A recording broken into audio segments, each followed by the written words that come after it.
అచ్చనపేట మండలం కొన్ని anganwadi centres 3 anganwadi centres ఉన్నాయి ఇక్కడ.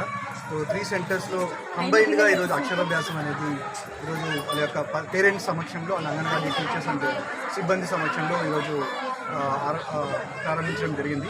సో ముఖ్యంగా లాస్ట్ 3 మంత్స్ నుంచి అంగన్వాడీ కేంద్రం మీద గవర్నమెంట్ ఆఫ్ తెలంగాణ ఎక్కువ ఫోకస్ అటెన్షన్ అనేది ఇవ్వడం జరుగుతుంది.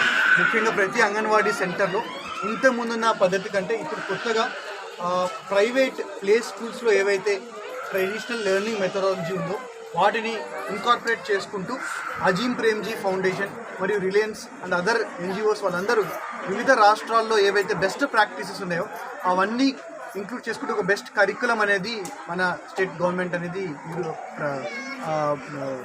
ప్లాన్ చేయడం జరిగింది.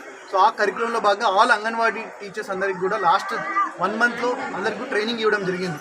సో ఇంతకుముందున్న ట్రెడిషనల్ మెథడాలజీకి ఇప్పుడు చాలా కొత్త ప్లే స్కూల్స్లో ఎంతైతే పిల్లల్ని సోషల్ స్కిల్స్ పెంచుకుంటూ చిన్నపిల్లలకి అన్ని నార్మల్ మెథడాలజీ కాకుండా కొత్తదనంగా ఈ యొక్క సెంటర్స్ని ప్లాన్ చేయడం జరిగింది.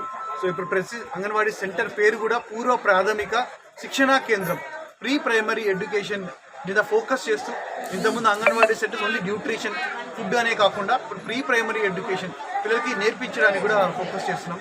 సో నా యొక్క రిక్వెస్ట్ జిల్లాలో ఉన్న పేరెంట్స్కి తల్లిదండ్రులందరికీ కూడా దయచేసి మీ నియరెస్ట్ అంగన్వాడీ సెంటర్స్లో టీచర్స్ అందరికీ కూడా ట్రైనింగ్ ఇవ్వడం జరిగింది. న్యూట్రిషియస్ ఫెసిలిటీ కూడా ఉంది. ఎగ్స్ కూడా మార్నింగ్ పెడుతున్నాము, ఫుడ్ కూడా పెడుతున్నాము. అండ్ వాళ్ళ యొక్క మానిటరింగ్ కోసము బాలామృతం అండ్ బాలామృతం ప్లస్ కూడా ఇస్తున్నాము. శామ్ మ్యామ్ పిల్లలైతే మనము హెల్త్ డిపార్ట్మెంట్ ద్వారా కోఆర్డినేషన్ చేసుకుంటూ వారి యొక్క హెల్త్ ఇష్యూస్ కూడా చూస్తున్నాము. సో అన్ని విధాలుగా ప్రభుత్వం అనేది చిన్న పిల్లలు అంగన్వాడీ సెంటర్స్ మీద ఫోకస్ పెంచడం జరిగింది. సో దయచేసి ప్రైవేట్ యాజమాన్యాల యొక్క వారి యొక్క ఆకర్షించే వాటిని దూరంగా ఉండి మీ యొక్క నియరెస్ట్ అంగన్వాడీ సెంటర్స్లో అందరూ కూడా చేర్చుకోవాల్సిందిగా కోరుతున్నాను. Thank you.